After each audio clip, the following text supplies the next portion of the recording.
everyone, welcome back to my channel. So this is the continuation topic after surface charge density, linear charge density. Next topic is field intensity due to uniformly charged straight wire.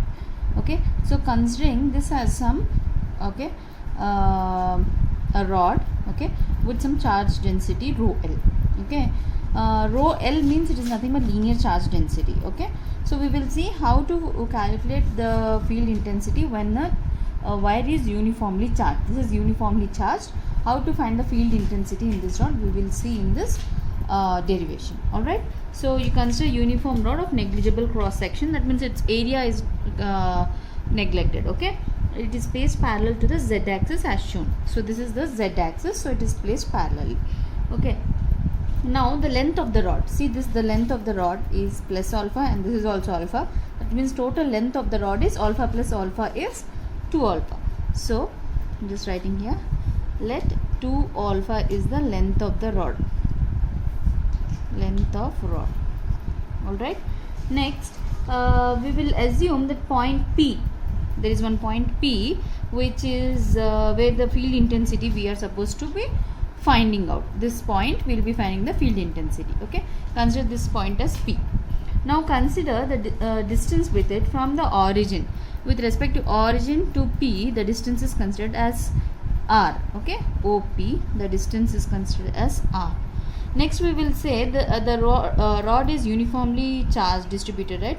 So the charge density on the rod is rho L. Charge density is rho L. Okay, next, so as it is rho L, L means it is linear charge. Okay, if you want to know what is this linear charge density, surface charge density and all, you can see in the previous video, you will have a clear view about it. Okay, after this we will see, now we are calculating for this rod, right? So see, we will consider one small element as dz. You are taking the small part now, you can take anywhere, for example this small part dz. Okay, and the distance from R, I mean this point to this P is considered as R. Alright, now the diameter of the rod, we are telling the area of the rod we are negligible, so that means the diameter of this rod is also negligible. Okay, the charge on the rod, if we assume this as continuous line distribution, so that means the charge is this grey color part is charge is uniformly distributed. Okay, so now the charge on the element dz at this point, what is the charge is rho L dz. At this point the charge is, here I will write just, at this point the charge is rho L into dz. Alright, or coulombs, it's units of coulombs. Okay, so from the figure,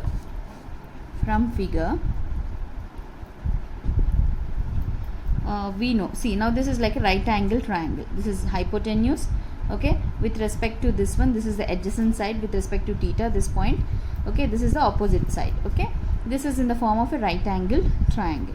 So you can say it as r square, hypotenuse square is called side square plus side square, right?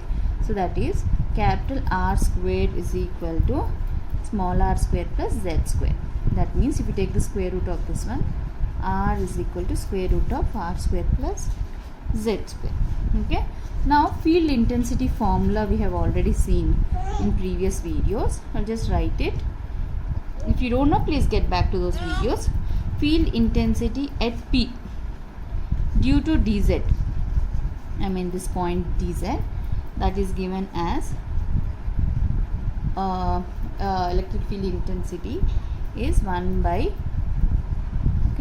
4 pi epsilon naught rho L dz by r square into ur.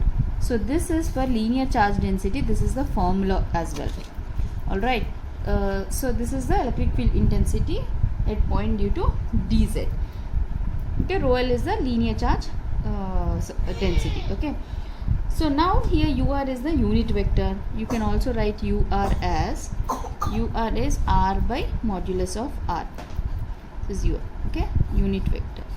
Now we will little bit resolve this and see. Okay, this unit vector we can write it as, see, r value is r we got as modulus, this is nothing but modulus of r, so that is r square plus z square. Okay, I'll just write it over here. So this is r, the distance is r, right? So r by modulus of r square plus z square. Okay, this is unit vector. All right, now we will see this one. Now say we have considered this d.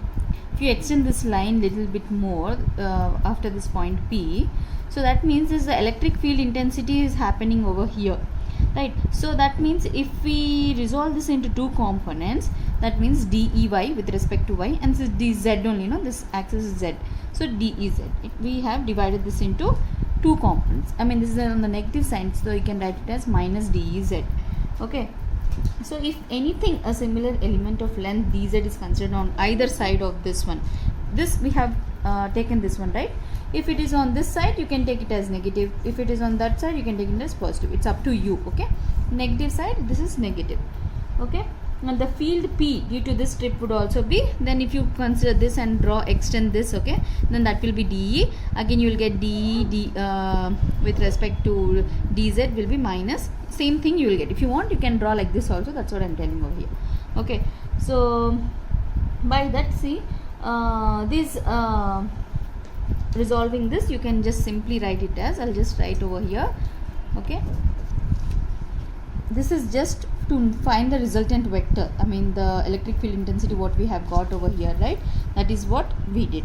If you can want to do from the other side of the rod also, you can do. That's what I'm trying to explain. Okay, now coming to our derivation little more.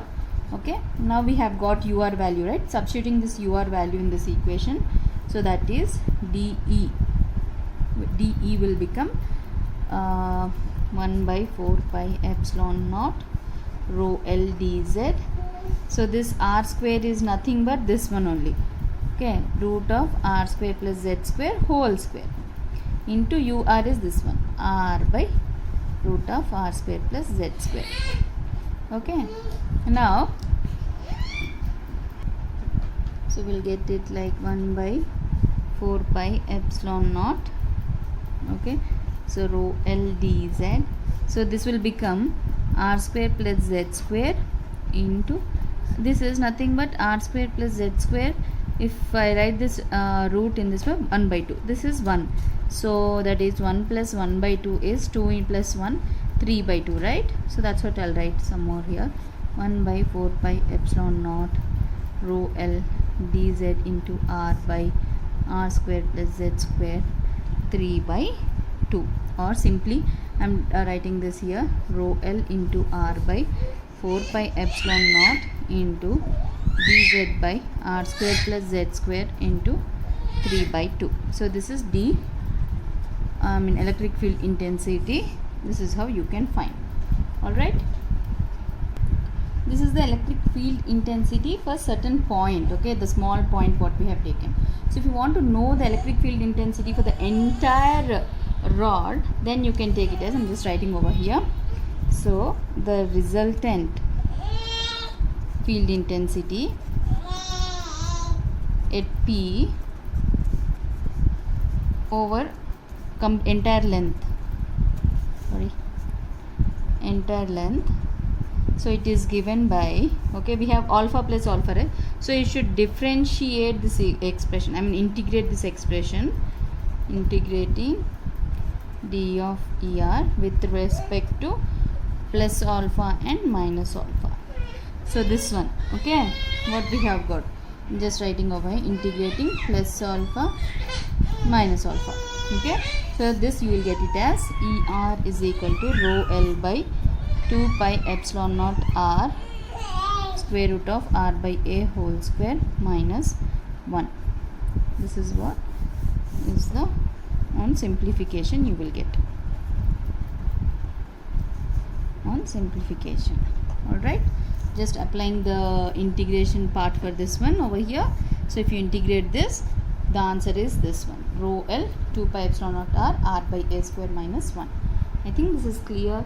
And if the length of the rod, suppose if the length of the rod is very long, then this alpha value will be Okay, greater than r, the distance is, if it is more, so this expression can be modified as er is equal to rho l 2 pi epsilon naught r. That's all. Newton Coulomb. This distance, everything, this will be less, right? I mean more, right? So this can be neglected and you can just write this one. Okay, I think this is clear. If you have any doubts, please let me know in the comment section. I'll try to help you. I think this is useful. Sorry, that's my daughter screaming in the behind. Please ignore that, and sorry for the inconvenience. I hope this derivation is clear. Please go through this once or twice so that you'll have a clear understanding about this. Okay, thank you.